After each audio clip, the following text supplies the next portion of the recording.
Hello, হ্যাঁ কে বলছেন? হ্যাঁ হ্যালো, হ্যাঁ আমাকে চিনতে পারছো তো? আমি কে? না, আপনাকে ঠিক আমি চিনলাম না। আর আমি অত নাম্বার পাইনি যে আমাকে শিক্ষামন্ত্রী নিজে থেকে কল করবে। আমি তোমার পিসির ছেলে, তার কাকার ছেলে, ছেলে বলছি। তো কত নাম্বার পেলে? এই কোশ্চেন তো আমাদের কোশ্চেনে ছিল না। এই কোশ্চেনটা তো খালি শুধু দিদি নাম্বার ওয়ানই হয়। क्या बात है सर, क्या बात है सर। তুমি তখন অনেক ছোট ছিলে তো, তাই তুমি এখন চিনতে পারছো না। তো এসব কথা ছাড়ো, তো কত নাম্বার পেয়েছে সেটা বলো। যেমন দিয়েছি তেমন পেয়েছি। হ্যাঁ, মানে মানেটা খুবই সিম্পল। যেরকম এক্সাম দিয়েছি সেরকম নাম্বার পেয়েছি।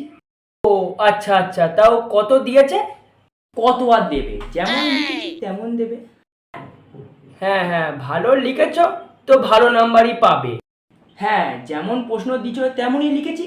হ্যাঁ, বলছি যে যেমন প্রশ্ন দিয়েছে তো তেমন নাম্বারও তো দিয়েছে নাকি? তো সেই নাম্বারটা কত পেয়েছে সেটা বলো। अच्छा। হ্যাঁ, যেমন প্রশ্ন তেমনই উত্তর, তেমনই নাম্বার পেয়েছি।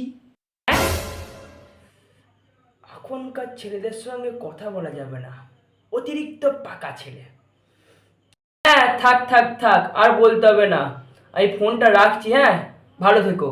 হ্যাঁ, আমিও ফোনটা রাখছি, আপনিও ভালো থাকবেন, ঠিক আছে? শালা যদি নাম্বারটা বলে দিতাম এক্ষুনি বলতো এ বাজারে এত কম নাম্বার কিচ্ছু হবে না, এখনকার যুগে প্রচুর কম্পিটিশন, এসব নাম্বারে কিচ্ছু হবে না। তোকে বলবো নাকি থরিয়া?